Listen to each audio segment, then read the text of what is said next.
नमस्कार दोस्तों, स्वागत है आप सभी का हमारे YouTube चैनल CMI फुलेरा में। यहाँ पे आपको मिलते हैं 11th 12th BSc MSc mathematics से रिलेटेड वीडियोस। आज की क्लास में हम बात करेंगे BSc फाइनल ईयर या BSc थर्ड ईयर भी बोल सकते हैं, उसके पेपर पैटर्न की और फिर जो भी पेपर हम स्टार्ट कर रहे हैं उसके सिलेबस की। तो चलिए शुरू करते हैं। तो पहला पेपर है हमारे पास में अलजेब्रा, ठीक है,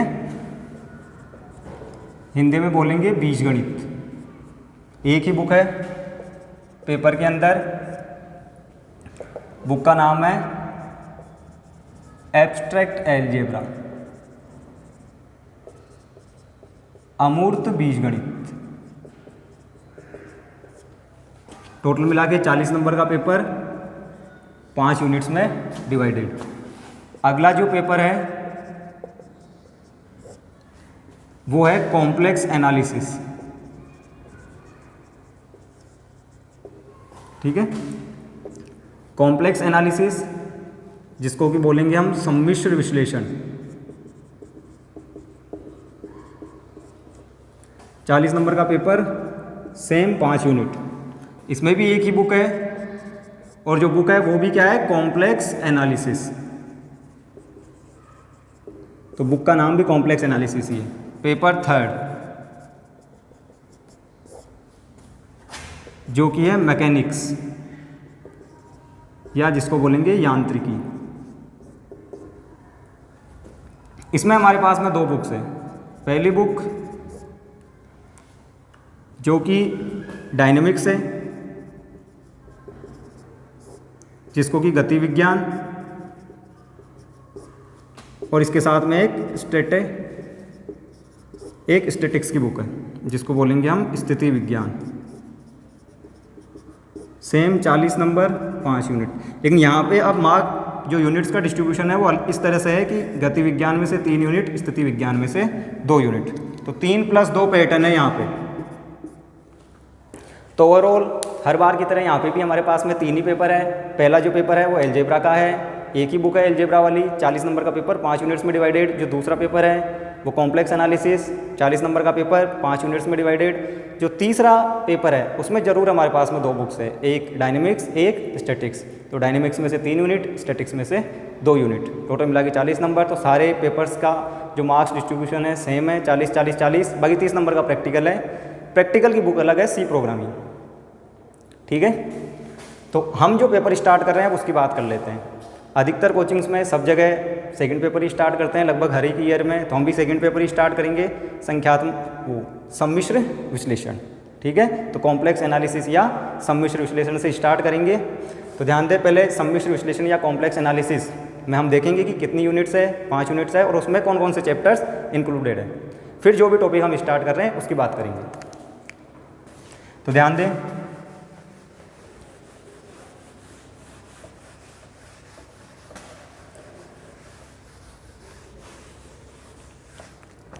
तो कॉम्प्लेक्स एनालिसिस, तो पेपर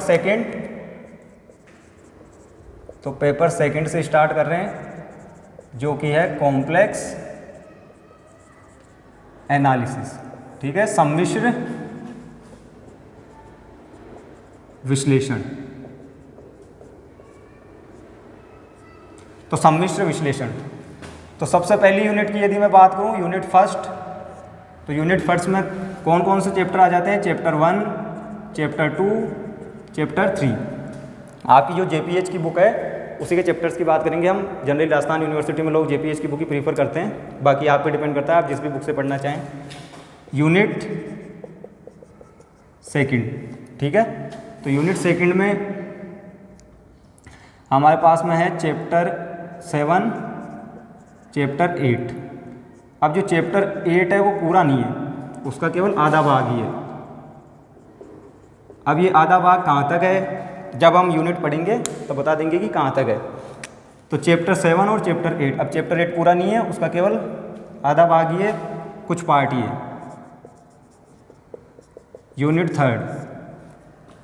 यूनिट थर्ड में है जो रिमेनिंग हाफ है भाई, जो चैप्टर 8 का जो बचा हुआ आधा भाग है वो, प्लस साथ में है चैप्टर 4 पावर सीरीज वाला।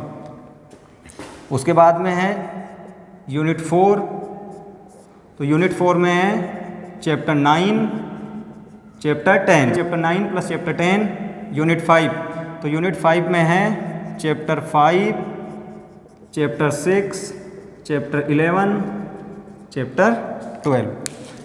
क्या है डिस्ट्रीब्यूशन? तो यूनिट फर्स्ट में chapter 1, chapter 2, chapter 3, unit second में चैप्टर 7, चैप्टर 8 का केवल आधा भाग।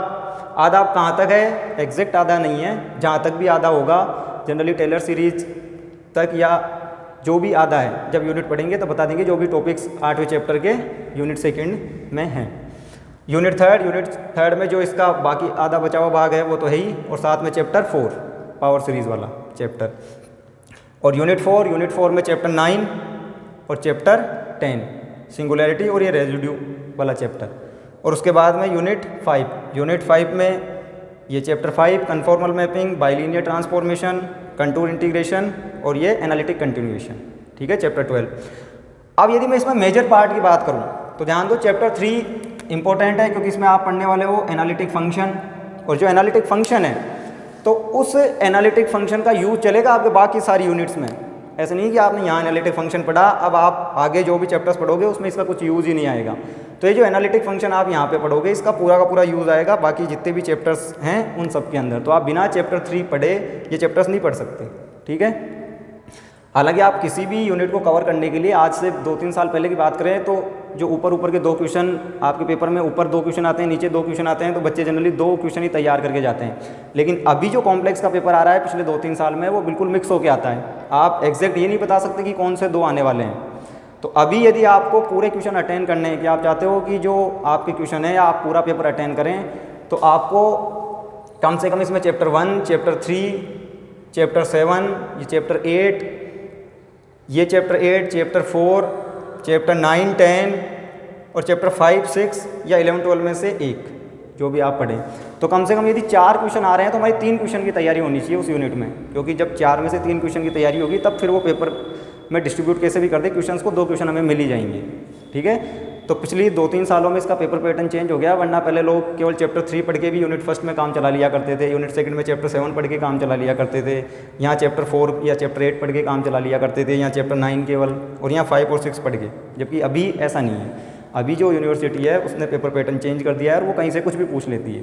तो आपको यदि आप चाहते हो कि मैं पूरा पेपर अटेंड कर पाऊँ या मेरे को पूरा पेपर अच्छे से अटेंड हो जाए, तो जिस भी यूनिट में 4-4 क्वेश्चन हैं उसमें आपको कम से कम 3 क्वेश्चन की तो तैयारी करनी ही पड़ेगी। तो ध्यान दें, ये ओवरऑल यूनिट में चैप्टर्स का डिस्ट्रीब्यूशन हो गया। अब हम बात करते हैं चैप्टर फर्स्ट की। हम चैप्टर फर्स्ट से स्टार्ट करेंगे जिसमें कि आपको कॉम्प्लेक्स नंबर की बेसिक प्रॉपर्टीज़ देखने को मिलेगी। तो हम स्टार्ट करेंगे चैप्टर फर्स्ट से, उसके बाद में चैप्टर थर्ड पे आएंगे। तो चलिए शुरू करते हैं चैप्टर फर्स्ट।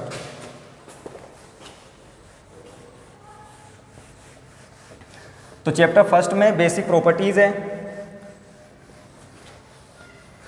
तो बेसिकली आपने कॉम्प्लेक्स एनालिसिस या सम्मिश्र संख्या, अभी तो संख्यात्मक विश्लेषण आप पूरा पेपर ही पढ़ रहे हो, तो सम्मिश्र संख्या ये वाला जो चैप्टर था आपने 11th क्लास में पढ़ा था, वहाँ 5th एक्सरसाइज हुआ करती थी, चाहे CBSE में लें चाहे RBSE में लें। तो 5th एक्सरसाइज है वहाँ पे हमारे पास में, 5th चैप्टर ही एक तरीके से, उसमें 2-3 एक्सरसाइज हैं सम्मिश्र संख्या। तो देखो, पहले सम्मिश्र संख्या से पहले हम बात करते हैं काल्पनिक संख्या की, जिसको कि हम आयोटा बोलते हैं। एक्चुअल में हुआ क्या कि मैथमेटिशियंस के पास में कुछ इस टाइप की इक्वेशंस आ गई कि जैसे x² + 4 = 0। यदि मेरे पास में इक्वेशन केवल ये हो कि x² - 4 = 0, एक तो ये इक्वेशन है और एक ये पॉलिनोमियल इक्वेशन है। यदि इस इक्वेशन की मैं बात करूं और इसके यदि मेरे को सॉल्यूशन चाहिए तो मैं क्या करूंगा, x² = 4 और x चाहिए तो ±√4, दैट इज x = ±2। तो ये इसके सॉल्यूशंस हो गए कि x = ±2। तो इस इक्वेशंस के सॉल्यूशन हो गए x = ±2। लेकिन अब यदि मैं इसकी बात करूं तो x² = -4, ठीक है। और अब मेरे को x यदि चाहिए तो मेरे को ये करना पड़ेगा कि ±√−, करना है तो हमें एक ऐसी वैल्यू चाहिए या एक ऐसा नंबर चाहिए जिसका कि स्क्वायर -4 होता हो, ठीक है। लेकिन हमारे पास में ऐसा कोई नंबर नहीं था कि जिसका स्क्वायर -4 होता हो। तो इसलिए फिर जो प्राचीन इतिहास था उसमें कई मैथमेटिशियंस ने काल्पनिक संख्या के बारे में सोचा कि नंबर्स काल्पनिक भी हो सकते हैं। ठीक है, तो सबसे पहले 17वीं शताब्दी में या उससे भी पहले कईयों ने काल्पनिक संख्या के बारे में सोचा था, बताया भी था। लेकिन 17वीं शताब्दी में जो रेन डेस्कार्टे था उसने क्या किया, नंबर्स को अलग से कैटेगराइज कर दिया कि वास्तविक संख्याएं अलग होती है, काल्पनिक संख्याएं भी होती है। और फिर 18वीं शताब्दी के आसपास सबसे पहले आइलैंड ने हमको नोटेशन दिया आयोटा वाला। और किसको बोला आयोटा? रूट ऑफ -1 को। जो -1 का स्क्वायर रूट है उसको आयोटा से डिनोट किया। आई मीन्स इमेजिनरी नंबर, काल्पनिक संख्या। ठीक है, ये हमें 18वीं शताब्दी में आइलैंड ने बताया। अब यदि आप यहाँ पे देखो, यदि हम इसका स्क्वायर करें तो आयोटा स्क्वायर इक्वल्स टू हो जाएगा -1। तो एक ऐसा नंबर मिल गया हमको जिसका कि स्क्वायर क्या है? नेगेटिव है। और अब इसकी हेल्प से ये इक्वेशन हमारी सोल्व हो जाएगी। 4 × -1 की जगह लिख देंगे हम आयोटा स्क्वायर। और अब 4 का जो वर्गमूल होगा वो 2 और आयोटा स्क्वायर का आयोटा। तो इस तरीके से इसका सॉल्यूशन भी मिल गया हमको। तो हमारे पास में रियल नंबर्स तो थी, साथ में इमेजिनरी नंबर्स भी आ गए। अब जो हम चैप्टर्स पढ़ने वाले हैं, देखो उसमें आयोटा का कई बार यूज़ आएगा। आपको आयोटा की हायर पावर्स भी निकालनी पड़ सकती है, उच्च घातें भी। यदि आप यहीं पे एक बार और आयोटा से मल्टीप्लाई करें, हालांकि आप में से कईयों को आती होगी, पहले से 11वीं क्लास में सीख रखा है आपने, लेकिन फिर भी मैं एक बार बता दूं क्योंकि बाद में कई जगह जरूरत पड़ेगी इनकी। तो आयोटा क्यूब आ गया माइनस आयोटा। एक बार और यदि आप आयोटा से मल्टीप्लाई करें तो आयोटा पे पावर 4 हो जाएगा माइनस ऑफ आयोटा स्क्वायर। ठीक है, और अब आयोटा स्क्वायर की जगह रख दें -1, तो ये माइनस माइनस +1। तो आयोटा पे power 4 equals to 1, iota cube equals to minus iota, iota square equals to -1 और आयोटा इक्वल्स टू रूट -1। तो ये 4 वैल्यू ध्यान रखनी पड़ती है हमको। ठीक है, तो इन 4 वैल्यू से और भी यदि हमको हायर पावर चाहिए तो वो कैलकुलेट कर सकते हैं। अब वो करते कैसे हैं? तो मेन कंसर्न हमारा वो है कि अब उच्च घातें निकालनी हो हमको कि आयोटा पे पावर 101, तो वो कैसे कैलकुलेट करेंगे? क्योंकि कई बार बुक्स में आपको ज़रूरत पड़ सकती है, तो कईयों को पता हो सकती है, लेकिन जिनको नहीं पता है उनको मैं एक बार बता दूं कि आयोटा की उच्च घातें ज्ञात करना। ठीक है, कि जो हायर पावर्स है आयोटा की वो कैसे पता करेंगे? जनरली इस कंसेप्ट का यूज़ करेंगे हम आयोटा पे पावर 4 का। तो देखो, जैसे मेरे को पता करना हो आयोटा पे पावर 101, तो मैं क्या करूँगा, इस 101 को मैं डिवाइड करूँगा इससे 4 से। तो आप 4 से डिवाइड कर लो एक बार 101 को, तो ये आ जाएगा 8, 10 में से 8 गए 2, 21, तो ये 4 पंजे 20 और ये बच गया 1। तो अब ये जो 101 है 101, इसको हम इस तरीके से लिख सकते हैं आयोटा पे पावर 4 पे पावर 25 प्लस 1। सही है, वही 25 चौक 100 प्लस 1 101। अब इसको इस तरीके से अलग किया जा सकता है, आयोटा पे power 4 raise to power 25 into iota पे पावर 1। तो ये इसकी वैल्यू हो जाएगी आयोटा पे पावर 4 की वैल्यू 1, फिर उस पर 20 पावर हो जाएगी 25, फिर आयोटा पे पावर 1, तो ओवरऑल आयोटा। ठीक है, 1 पे पावर कुछ भी करो आयोटा ही आएगा। तो यहाँ पे आपने देखा कि जो हमारी रिमाइंडर टर्म थी, जो शेषफल था, ठीक है, एक्चुअल में आंसर उसी ने ही दिया, क्योंकि बाकी जो थे उन्होंने तो 1 पे पावर 25 1 हो गया, बाकी जो आपका रिमाइंडर टर्म थी केवल उसी का यूज़ हुआ है, एक्चुअल में वैल्यू उसी से ही आई है। तो इसी तरीके से यदि मैं बात करूँ आयोटा पे पावर 257 की इसकी वैल्यू क्या आने वाली है, तो इसमें भी हम सेम कंसेप्ट यूज़ करेंगे। 257 4 से डिवाइड करो तो 4 6 जा 24, 1 7 4 4 जा 16 1।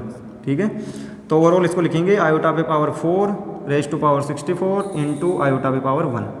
अब ये अगेन 1 आयोटा पे पावर 4 पे पावर 64 इंटू आयोटा पे पावर 1, तो वो वापस से आयोटा। तो केवल रिमाइंडर टर्म ही आंसर देती है हमें। तो जब भी आपको हायर पावर्स कैलकुलेट करनी हो तो आप इस तरीके से कर सकते हैं कि 4 से डिवाइड करें और रिमाइंडर टर्म देख लें, शेषफल देख लें आपके पास में क्या आ रहा है, उसकी हेल्प से हमें मिल जाएगा कि क्या आएगी हायर पावर्स। तो नॉर्मल सी चीज़ है, कईयों को पहले से पता होता है। ठीक है, तो एक बार बता दी। अब हम हमारे मेन टॉपिक जो कि हम बुक पढ़ रहे हैं सम्मिश्र विश्लेषण, उस पर आते हैं। तो सम्मिश्र विश्लेषण में सबसे पहले हम सीखेंगे कि सम्मिश्र संख्या, ये सम्मिश्र संख्या बोलेंगे किसको। ठीक है, तो मैं उसकी बात करता हूँ पहले। तो ध्यान दें, सबसे पहले डेफिनेशन किसकी, सम्मिश्र संख्या की।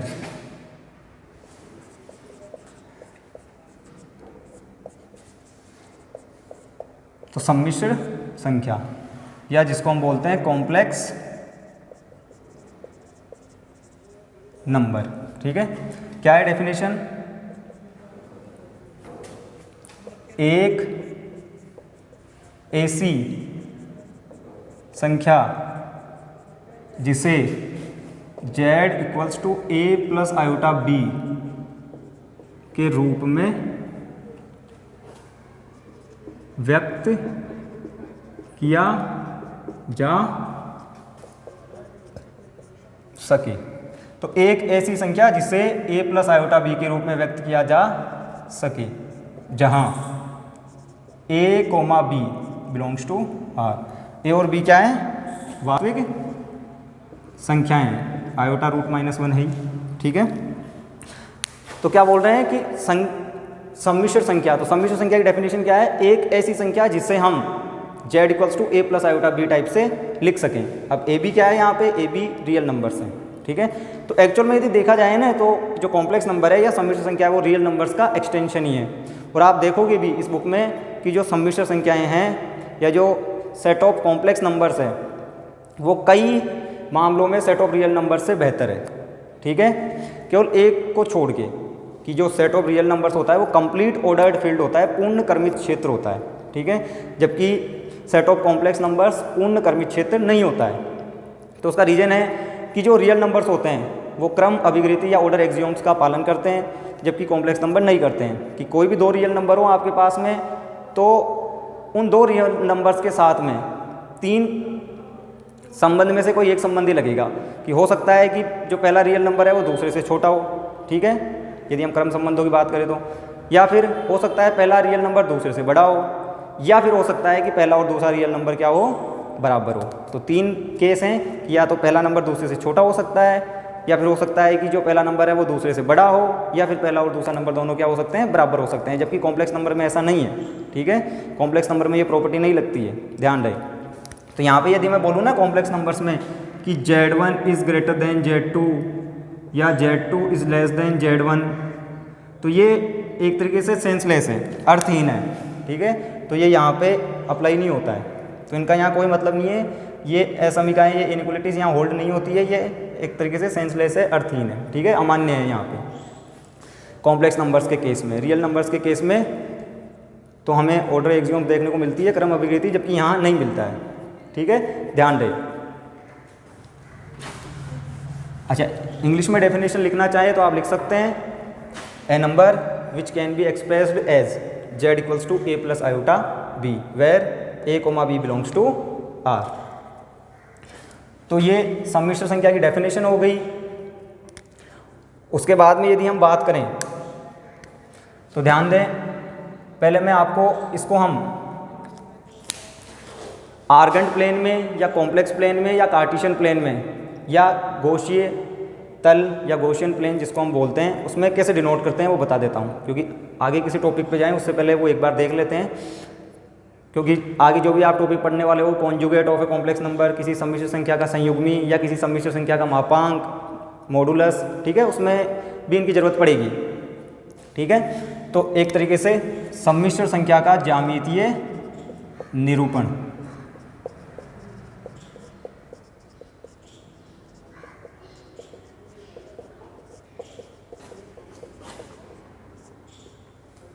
कि किसी भी कॉम्प्लेक्स नंबर को हम जो हमारा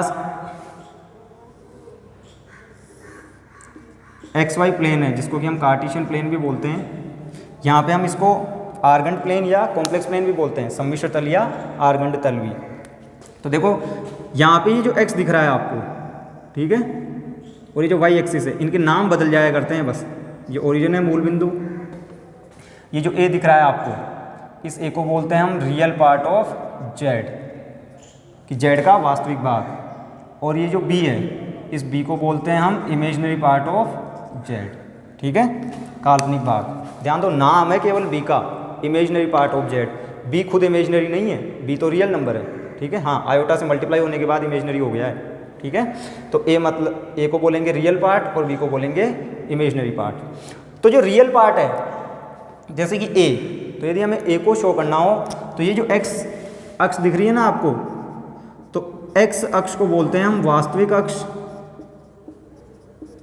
और जो वाई अक्ष है उसको बोलेंगे काल्पनिक अक्ष। ठीक है, जनरली आयोटा वाली टर्म्स यहाँ डिनोट की जाती है। तो अब यदि मेरे को ए और बी, ठीक है, ये जो कॉम्प्लेक्स नंबर दिख रहा है आपको Z equals to A plus iota B, इसको हम कर्मित युग्म ordered pair A comma B type से भी लिखते हैं। ठीक है, ध्यान रहे Z equals to A plus iota B जो कॉम्प्लेक्स नंबर है उसको हम ordered pair A comma B इस टाइप से भी लिख देते हैं। तो अब यदि मेरे को इसको प्लॉट करना हो, इस कॉम्प्लेक्स प्लेन में दर्शाना होगी ये कहाँ पे है, तो मैं क्या करूँगा, जो वास्तविक भाग है ए, तो उसको वास्तविक अक्ष पे, तो वास्तविक अक्ष पे ए दूरी मान लो यहाँ तक, और जो काल्पनिक भाग है बी उसको काल्पनिक अक्ष पे, तो वाई अक्ष पे या काल्पनिक अक्ष पे बी दूरी मान लो, बी दूरी यहाँ तक है। तो अब इसी के हिसाब से जहाँ कट कर रहे हैं दोनों, तो ए कोमा बी इस तरीके से प्लॉट किया जाता है।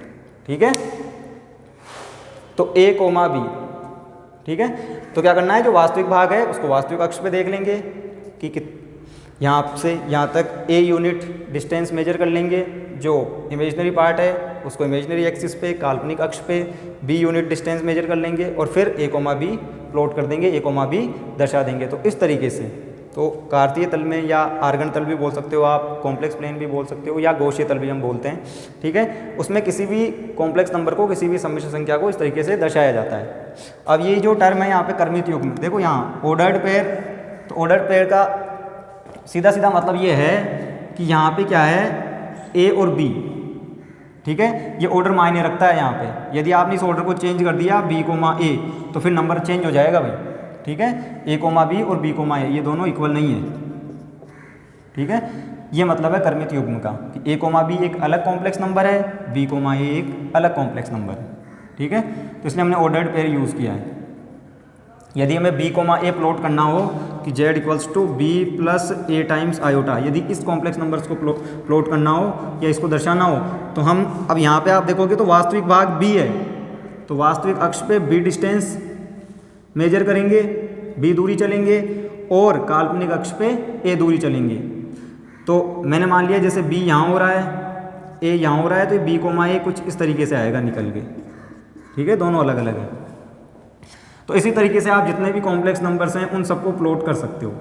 ठीक है, कॉम्प्लेक्स प्लेन में या आर्गन तल में या कार्तीय तल, कुछ भी बोल सकते हैं। ठीक है, 3-4 नाम है इसके। तो ये तो ज्यामितीय निरूपण हो गया किसी भी सम्मिश्र संख्या का। हम वापस से आएंगे इस टॉपिक पे जब मापांक गुणांक ज्ञात करेंगे तब। अभी हम अगले टॉपिक पे जा रहे हैं जो कि है किसी सम्मिश्र संख्या का संयुग्म।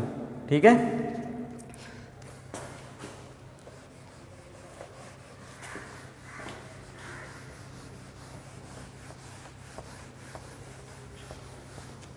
तो ध्यान दें किसी सम्मिश्र संख्या का संयुग्मी।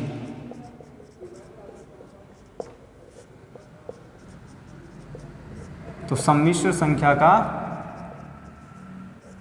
संयुग्मी, ठीक है, इंग्लिश में बोलेंगे conjugate of a complex number. ठीक है, कि conjugate of a complex number. तो ध्यान दें सम्मिश्र संख्या, पहले मैं डेफिनेशन लिख देता हूं। सम्मिश्र संख्या z equals to X plus iota Y का संयुग्मी, सम्मिश्र संयुग्मी भी बोल सकते हो आप, z बार से निरूपित। ठीक है, तो डिनोट करते हैं हम z बार से, z बार से निरूपित किया जाता है तथा यह निम्न प्रकार परिभाषित है। ठीक है, तो सम्मिश्र संख्या z equals to X plus iota Y, इसका जो कॉन्जुगेट होगा, जो संयुग्मी होगा, उसको किससे डिनोट करेंगे, z बार से। और ये किस तरीके से डिफाइन है, इस तरीके से कि z bar equals to x minus iota y. तो एक्चुअल में आपको करना क्या होता है कि आपको आयोटा को रिप्लेस करना होता है माइनस आयोटा से। तो ये कंसेप्ट है कि जब आप आयोटा को माइनस आयोटा से रिप्लेस कर लेते हो तो आपको क्या मिलता है, कॉम्प्लेक्स कॉन्जुगेट मिलता है। तो आयोटा की जगह माइनस आयोटा पुट करना है आपको, ठीक है। तो उसे बोलेंगे संयुग्मी या कॉन्जुगेट किसी भी कॉम्प्लेक्स नंबर्स का। अब यदि आप इसको कॉम्प्लेक्स प्लेन में ड्रॉ करो तो देखो ये एक्चुअल में होता क्या है कि यदि हम कॉम्प्लेक्स प्लेन में बात करें इसकी या कार्तीय तल में बात करें, तो जैसे ये मेरे पास में कोई पॉइंट है x, y, ठीक है, ये कोई कॉम्प्लेक्स नंबर है x, y, तो इसका मतलब ये डिस्टेंस x है और ये जो डिस्टेंस है वो y है। ये रियल एक्सिस वास्तविक अक्ष, ये इमेजिनरी एक्सिस काल्पनिक अक्ष, ठीक है। अब यदि मैं इस पॉइंट की बात करूं तो देखो ये पॉइंट क्या हो जाएगा, x plus minus iota into Y. ये इसको आप इस तरीके से लिखो कि x plus iota into minus Y, same चीज़ है, प्लस इंटू माइनस वापस माइनस आ जाएगा। तो ये पॉइंट हो गया एक तरीके से x, माइनस वाई, तो ये पॉइंट हो गया x, माइनस वाई, ठीक है। तो x, माइनस वाई, तो ये पॉइंट कहाँ पे होगा, देखो x अक्ष पे तो अभी भी डिस्टेंस x ही है, लेकिन y एक्सिस पे माइनस वाई हो गई, तो नीचे की तरफ आएगा माइनस वाई, तो ये हो जाएगा पॉइंट हमारे पास में x, माइनस वाई। तो जितनी ऊपर थी प्लस वाई उतना ही नीचे माइनस वाई। तो यदि आप देखें तो आप एक तरीके से यूँ बोल सकते हैं कि ये जो पॉइंट है x, वाई, इसकी मिरर इमेज है ये x, माइनस वाई, x अक्ष के रेस्पेक्ट में। तो जो हमारा x अक्ष है उसके सापेक्ष इस बिंदु का ये जो बिंदु है वो क्या है, दर्पण प्रतिबिंब है। तो संयुग्मी का मतलब क्या है, संयुग्मी का मतलब केवल इतना ही है, x अक्ष के सापेक्ष दर्पण प्रतिबिंब, ठीक है। तो यदि ज्योमेट्रिकली हम देखें तो संयुग्मी होता क्या है, कॉन्जुगेट क्या होता है। तो ज्योमेट्रिकली यदि हम समझना चाहें तो इसका मतलब यह है कि कोई भी कॉम्प्लेक्स नंबर हो उसका मिरर इमेज, ठीक है, उसकी मिरर इमेज x एक्सिस के रेस्पेक्ट में, तो अक्ष x अक्ष के सापेक्ष दर्पण प्रतिबिंब। तो इस पॉइंट को मैं z से डिनोट कर देता हूँ, ठीक है, z बराबर x प्लस आयोटा वाई था, तो इसको पी जेड भी लिख सकते हो आप, पी एक्स, वाई भी लिख सकते हो। और ये जो पॉइंट है इसको पी जेड बार या q से डिनोट कर लो, तो q जेड बार, ठीक है, या q x, माइनस वाई, ठीक है, कैसे भी डिनोट कर सकते हैं। तो इस तरीके से नोटेशन है ये। तो एक्चुअल में संयुग्मी का मतलब क्या हुआ, तो एक्चुअल में संयुग्मी का मतलब है x अक्ष के सापेक्ष दर्पण प्रतिबिंब किसी भी बिंदु का। निकालते कैसे हैं, निकालने में कुछ नहीं करना है आपको केवल जो भी आपका कॉम्प्लेक्स नंबर है उसमें आयोटा की जगह माइनस आयोटा पुट कर देना है, ठीक है। तो ये हो गया किसी भी कॉम्प्लेक्स नंबर का कॉन्जुगेट या संयुग्मी। अब हम संयुग्मी की कुछ प्रॉपर्टीज़ है उनको डिस्कस कर लेते हैं। तो ध्यान दें जो प्रॉपर्टीज़ है संयुग्मी की,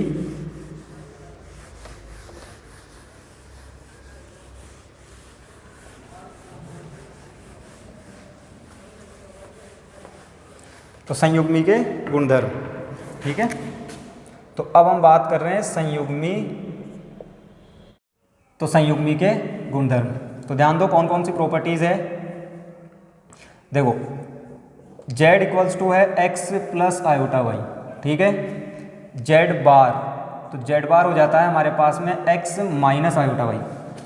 अब ये जो प्रॉपर्टीज़ मैं एक्सप्लेन कर रहा हूँ आपको ध्यान रहे, ये प्रॉपर्टीज़ आपको ध्यान रखनी है, पूरी बुक में आपको कई बार यूज़ करनी पड़ेगी इनको, इसलिए मैं पूरा बेसिक से बता रहा हूँ एक बार, तो हर बार ज़रूरत पड़ेगी आपको हर एक चैप्टर में लगभग इन प्रॉपर्टीज़ की, इसलिए एक बार समझ लें, साथ में प्रूफ भी बता देते हैं, ठीक है। तो z इक्वल्स टू यदि x प्लस आयोटा वाई है तो z बार हो जाएगा x माइनस आयोटा वाई। एक बार तो क्या करो आप इन दोनों को ऐड कर लो, ठीक है। तो देखो जब आप इन दोनों को एक बार ऐड करोगे तो यहाँ लिख रहा हूँ मैं समीकरण 1 प्लस समीकरण 2 से, तो आप ऐड करोगे तो आपको मिलेगा z प्लस जेड बार, आयोटा वाई से माइनस आयोटा वाई कैंसिल, तो ये हो गया 2x, और यदि अब मैं 2 से डिवाइड कर दूं तो ये बचेगा केवल x, और x को क्या बोलते हैं हम, रियल पार्ट ऑफ z। तो ये पहली प्रॉपर्टी आ गई हमारे पास में। तो जो प्रॉपर्टीज़ है, ठीक है, तो जो प्रॉपर्टीज़ है उसमें पहली प्रॉपर्टी आ गई हमारे पास में कि रियल पार्ट ऑफ z किसके इक्वल आएगा, z plus Z bar by 2, या आप इसको इस तरीके से भी लिख सकते हैं 2 times real part of z equals to z plus Z bar, कि रियल पार्ट ऑफ z का 2 गुना z प्लस जेड बार के बराबर होगा। सेम इसी इक्वेशन में देखो आप यदि समीकरण 1 माइनस समीकरण 2 कर दो कि समीकरण 1 माइनस समीकरण 2 से। तो जब आप समीकरण 1 माइनस समीकरण 2 को सब्ट्रैक्ट करेंगे, 1 में से 2 को घटाएंगे, तो आपको क्या मिलेगा, देखो z माइनस जेड बार, ठीक है, z माइनस जेड बार, x से x कैंसिल हो गया, ये माइनस माइनस हो जाएगा प्लस, तो 2 आयोटा y, और अब ये जो 2 दिख रहा है आप इससे डिवाइड कर दो तो ये बचेगा केवल आयोटा y, तो ये हो गया z minus z bar upon 2 iota equals to y, और y को क्या बोलते हैं हम, इमेजिनरी पार्ट ऑफ z। तो ओवरऑल ये हो जाएगा, जो नेक्स्ट प्रॉपर्टी है इमेजिनरी पार्ट ऑफ z, उसकी वैल्यू आएगी z minus z bar upon 2 iota, ठीक है, या आप इसको यूँ भी लिख सकते हो 2 imaginary part of z equals to z minus z bar upon iota, ठीक है। तो ये हमारे पास में real part of z, imaginary part of z की वैल्यूज़ है। अगली जो प्रॉपर्टी है, देखो अगली प्रॉपर्टी है थर्ड प्रॉपर्टी, वो है z1 plus z2 whole bar equals to z1 bar plus z2 bar, ठीक है। तो अब इसको डिस्कस करते हैं, इसका प्रूफ देखते हैं। तो इसका प्रूफ देखना चाहें तो देखो, माना z1 equals to x plus iota y और z2 equals to x1 iota y1 ले लो, ठीक है। यहाँ x2 plus iota times y2 ले लो। ये z1 z2 दो कॉम्प्लेक्स नंबर लिए हैं। पहले मैं LHS कैलकुलेट कर लेता हूँ। तो LHS है z1 प्लस z2 होल बार, तो z1 प्लस z2, तो x1 plus iota y1 plus x2 plus iota y2, तो ये z1 plus z2 whole bar, ठीक है। अब कॉम्प्लेक्स नंबर्स में जोड़ना, घटाना, गुणा करना, एडिशन, सब्सट्रैक्शन, मल्टीप्लिकेशन, ये सब हम मान के चल रहे हैं, आपको पहले से आता है, आपने 11th में सीख रखा है। तो कैसे जोड़ते हैं भाई, रियल पार्ट में जुड़ेगा, तो x1 plus x2 imaginary part है, आयोटा कॉमन आ जाएगा, इमेजिनरी पार्ट में जुड़ेगा, तो आयोटा y1 प्लस y2, ठीक है। बार, अब बार का मतलब क्या है, बार का मतलब है कॉन्जुगेट या संयुग्मी। संयुग्मी का मतलब होता है आयोटा की जगह माइनस आयोटा, तो ये माइनस आयोटा, ठीक है। अब मैं क्या कर रहा हूँ, इन दोनों को वापस से एक्सप्लेन कर रहा हूँ, वापस से क्या कर रहे हैं, इनको रीअरेंज कर रहे हैं। तो अब इन दोनों को वापस से रीअरेंज कर रहे हैं, तो ये आएगा x1 और इसके साथ में लिख रहा हूँ माइनस आयोटा y1 प्लस ये जो x2 और इसके साथ में लिख रहा हूँ माइनस आयोटा y2। तो ध्यान दें, रीअरेंजमेंट किया है टर्म्स का कि x1 के साथ में माइनस आयोटा y1 लिया है और x2 के साथ में क्या लेके आए हैं, x2 माइनस आयोटा y2। तो अब ये क्या है, इसको आप एक तरीके से यूँ बोल सकते हो z1 बार और इसको क्या बोल सकते हैं, z2 बार। तो अब ये हो गया z1 बार, ये हो गया z2 बार, और यही RHS है, ठीक है। z1 बार का मतलब यही होगा, z1 बार आयोटा की जगह माइनस आयोटा, सेम, ठीक है। तो ये प्रॉपर्टी प्रूव कर दी हमने। इससे नेक्स्ट प्रॉपर्टी है z1 minus z2 whole bar equals to z1 bar minus z2 bar, ठीक है, सेम प्लस की जैसे। तो इसको भी यदि हम समझना चाहें तो देखो अब की बार माइनस वाला ऑपरेशन लगा लेंगे यहीं, z1 माइनस z2, तो यहाँ माइनस आ जाएगा, ठीक है। तो ये हो जाएगा x1 minus x2, y1 minus y2, और जब फिर बाहर लेंगे तो आयोटा की जगह माइनस आयोटा, ठीक है। और अब वापस से इसको लिख लेंगे x1 माइनस आयोटा y1 और फिर माइनस, इस तरीके से रीअरेंज करेंगे टर्म्स का, सही है। देखो x1 minus iota y1, x1 minus iota y1, minus x2 तो माइनस x2 ही है, minus minus plus iota y2, minus minus plus iota y2, सही है। तो यहाँ रीअरेंजमेंट इस तरीके से, तो ये हो जाएगा z1 बार माइनस z2 बार, तो सेम RHS, ठीक है। तो ये माइनस वाले का प्रूफ हो गया, जनरली प्लस के जैसे ही है, ठीक है, ज़्यादा फर्क नहीं है।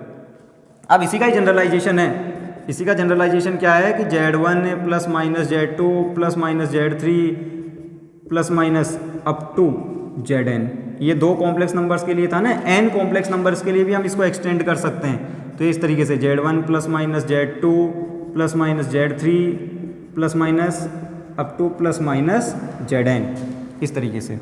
तो n कॉम्प्लेक्स नंबर्स हों तो पहले आप चाहे एडिशन या सब्ट्रैक्शन ऑपरेशन परफॉर्म कर लें, पहले जोड़ ले घटा लें उनको, फिर कॉन्जुगेट लें, या फिर पहले कॉन्जुगेट ले लें आप सबका और फिर जोड़ो या घटाओ, एक ही बात है। ठीक है। अगली जो प्रॉपर्टी है वो है Z1 into Z2 whole bar equals to Z1 bar into Z2 bar. ठीक है, इस तरीके से। अब इसका प्रूफ देखते हैं। ठीक है,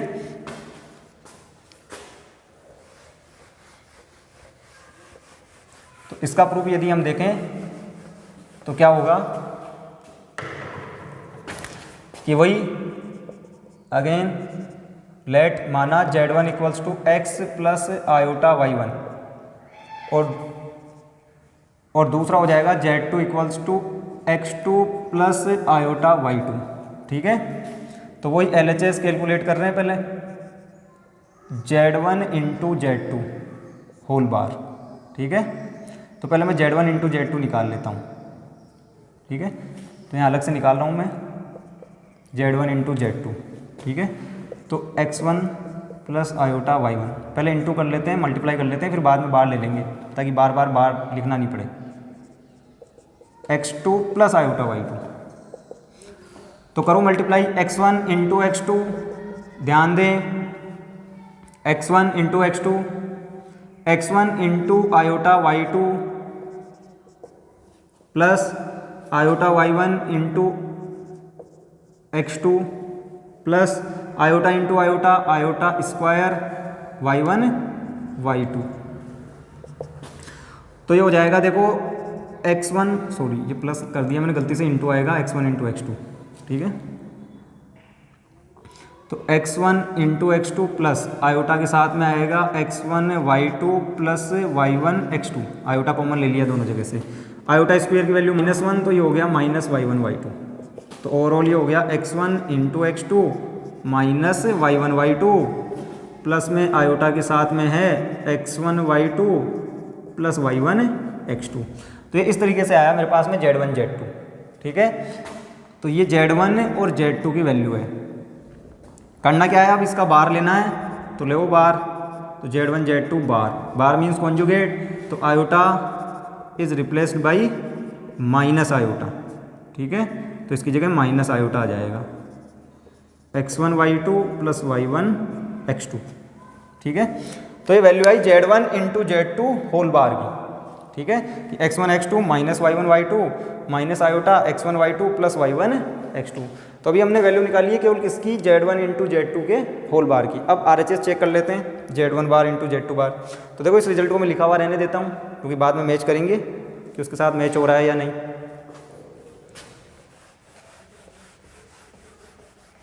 तो अब हम बात करते हैं RHS की। ठीक है, तो ये हो जाएगा देखो Z1 बार इंटू Z2 बार। तो Z1 बार क्या होगा, x1 minus iota y1 into x2 minus iota y2। ठीक है, ये होगा Z1 बार। करो मल्टीप्लाई, तो ये मल्टीप्लाई करोगे तो x1 इंटू x2, फिर x1 का यहाँ मल्टीप्लाई करोगे तो x1 y2 साथ में आयोटा, फिर माइनस आयोटा y1 x2 और फिर minus minus plus iota square. ये रिजल्ट पहले से लिखा हुआ है हमारे पास में, ध्यान रहे भी। फिर minus minus plus iota square y1 y2। तो ओवरऑल आप देखो तो x1 इंटू x2 माइनस हमने कॉमन ले लिया माइनस आयोटा, तो x1 y2 plus y1 x2, iota square की वैल्यू हो गई -1, तो y1 y2। तो अब मैं लिखूँ तो x1 x2 minus y1 y2, real parts जो है वास्तविक भाग वो एक जगह, minus iota x1 y2 plus y1 x2। तो अब मैच करें देखें आप, तो जैसा कि पहले से ही पता था कि RHS LHS के बराबर ही आने वाली है, तो दिख रहा होगा आपको सेम।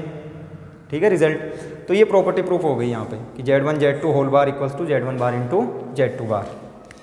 सेम इसी टाइप से 7th प्रॉपर्टी है हमारे पास में, क्या कि Z1 upon Z2 whole bar, ठीक है, equals to Z1 bar upon Z2 बार।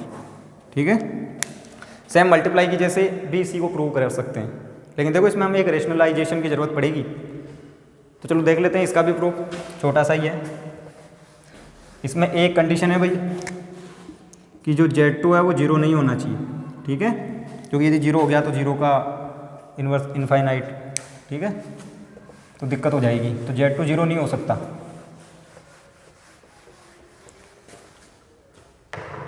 तो पहले वही LHS कैलकुलेट करते हैं, ठीक है। तो Z1 अपॉन Z2 होल बार ये चाहिए हमको। तो पहले मैं निकाल लेता हूँ Z1 upon Z2 equals to Z1 पहले हमने कंसीडर किया था सेम वही है x1 plus iota y1 Z2 x2 plus iota y2, ठीक है। तो Z1 की वैल्यू आएगी x1 plus iota y1, Z2 की आएगी x2 प्लस आयोटा y2। देखो इसको डिस्कस करने का मेरा एम यही है, इसी की जैसे है सेम हालांकि, लेकिन मेरा एम यही है कि आपको एक बार परिमेयकरण या रेशनलाइजेशन के बारे में बता दें कि जनरली हम करते क्या है कि आयोटा वाली टर्म को नीचे नहीं रखते हैं कभी भी। जो स्टैंडर्ड फॉर्म है, जो मानक रूप है, उसमें हम आयोटा हमेशा ऊपर ही रखते हैं। तो हम क्या करेंगे यहाँ पे, ये जो आपको नीचे दिख रहा है आयोटा y2, तो इसके कॉन्जुगेट से मल्टीप्लाई कर देंगे ऊपर नीचे।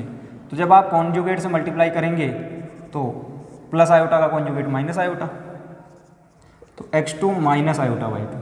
तो ऊपर नीचे क्या किया हमने, कॉन्जुगेट से मल्टीप्लाई किया है, तो एक तरीके से रेशनलाइजेशन किया है, परिमेयकरण, ठीक है, आप बोल सकते हो। तो पहले मैं Z1 अपॉन Z2 की वैल्यू निकाल रहा हूँ, फिर इसके होल बार, ठीक है, उसकी वैल्यू निकालेंगे, मतलब LHS की वैल्यू निकालेंगे। तो करें कैलकुलेट, तो x1 x2, ठीक है, x1 आयोटा y2, फिर आयोटा y1 x2, फिर minus iota into iota, iota square y1 y2, ठीक है।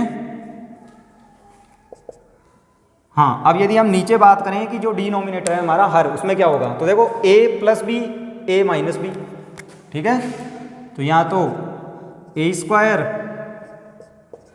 माइनस बी स्क्वायर, ये वाला फॉर्मूला अप्लाई हो गया। वापस से आप देखें तो x1 x2, देखो आयोटा स्क्वायर की वैल्यू -1, तो minus minus plus, real part को रियल पार्ट के पास में, तो प्लस y1 y2। यहाँ पे आप देखें तो यहाँ पे मैं इसको माइनस की फॉर्म में लिख लेता हूँ, माइनस आयोटा कॉमन ले लेता हूँ, तो ये हो जाएगा x1 y2 minus y1 x2, तो minus iota x1 y2 minus y1 x2 upon, अब देखो यहाँ पे x2 का स्क्वायर होगा, ठीक है, आयोटा स्क्वायर -1, ध्यान रहे भाई, आयोटा स्क्वायर -1, तो माइनस माइनस प्लस, तो प्लस y2 स्क्वायर, ठीक है, इस तरीके से। तो x2 square plus y2 square, तो ये टर्म है मेरे पास में, ठीक है। अब करना क्या है, Z1 अपॉन Z2 की वैल्यू है, ये LHS की वैल्यू नहीं है, ध्यान रहे। तो अब यदि मेरे को LHS चाहिए तो मैं क्या करूँगा, इसका होल बार। तो जब आप होल बार करेंगे तो होगा क्या, वही iota is replaced with minus iota, तो माइनस माइनस प्लस, तो कुछ इस तरीके से। तो ये LHS है। तो LHS की वैल्यू अभी हमने कैलकुलेट करी है। अब मेरा टारगेट है RHS कैलकुलेट करना, और आना किसके बराबर चाहिए, LHS के, ठीक है। तो इस रिजल्ट को लिखा हुआ रहने देते हैं, फिर चेक करेंगे, देखें इसके बराबर है या नहीं है। तो अब हम RHS कैलकुलेट कर रहे हैं, तो ध्यान दें RHS,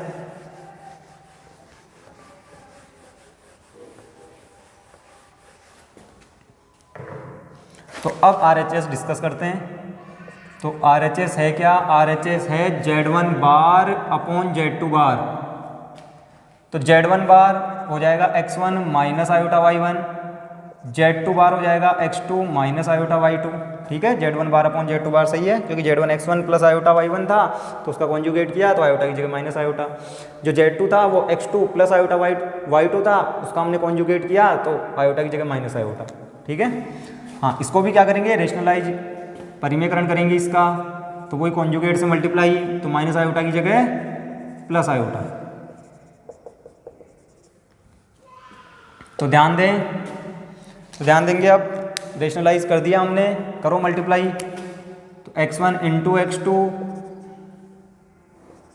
ठीक है, फिर x1 इंटू y2 आयोटा के साथ में, फिर ये माइनस में आयोटा y1x2 और फिर minus iota square y1 y2 upon a plus b a minus b a square minus b square. ठीक है। अब यदि आप देखें x1 x2 ध्यान दें, आयोटा स्क्वायर जगह -1 तो minus minus plus y1 y2, यहाँ से आप प्लस आयोटा ही रहने दो इसको, तो प्लस आयोटा ही रहने दोगे तो ये x1 y2 minus y1 x2 upon में x2 का स्क्वायर, आयोटा स्क्वायर की वैल्यू -1 तो माइनस माइनस प्लस तो y2 स्क्वायर। तो देखें मैच कर रहेगा result, yes x1 y2 minus y1 x2 plus iota x1 x2 plus y1 y2 तो मैच कर रहा है। ठीक है। तो इसी के जैसा था सेम, इसमें भी हमने मल्टीप्लाई किया है, लेकिन फिर भी डिस्कस करने का एम केवल इतना सा था कि आपको एक बार ये चीज़ समझा दी जाए कि रैशनलाइज कैसे करते हैं। हालांकि पता होगा आपको 11th क्लास में, लेकिन फिर भी मैं एक बार बता दूं ताकि आगे दिक्कत नहीं आए कि जब भी आपके पास में डिनोमिनेटर में आयोटा आ जाए, हर के अंदर आयोटा हो, तो आप क्या करोगे, एक बार रैशनलाइज कर लोगे इसको। ठीक है। क्योंकि स्टैंडर्ड फॉर्म या मानक रूप में हम क्या करते हैं, हमेशा आयोटा को ऊपर ही रखते हैं, तो कई बार कई एक्सप्रेशन में ऐसा करेंगे इसलिए। ठीक है। तो दोस्तों आज हमने सीखा सम्मिश्र संख्या क्या है, उसके बाद में उसका कार्तीय निरूपण कैसे करते हैं या ज्यामितीय निरूपण कैसे करते हैं, साथ में संयुग्मी क्या है और उसके कुछ गुणधर्म। अगले वीडियो में हम इससे आगे की बात करेंगे मापांक और उसके गुणधर्म, फिर कोणांक और उसके गुणधर्म। तो आज की क्लास मैं आशा करता हूँ आपको पसंद आई होगी। यदि आपको पसंद आई है तो आप हमारे चैनल को लाइक करें, अपने बाकी दोस्तों के साथ शेयर करें, और आप चाहते हैं इसी टाइप के वीडियोज़ आपको आगे और भी मिले तो हमारे चैनल को सब्सक्राइब करें। तो मिलते हैं अगली क्लास में।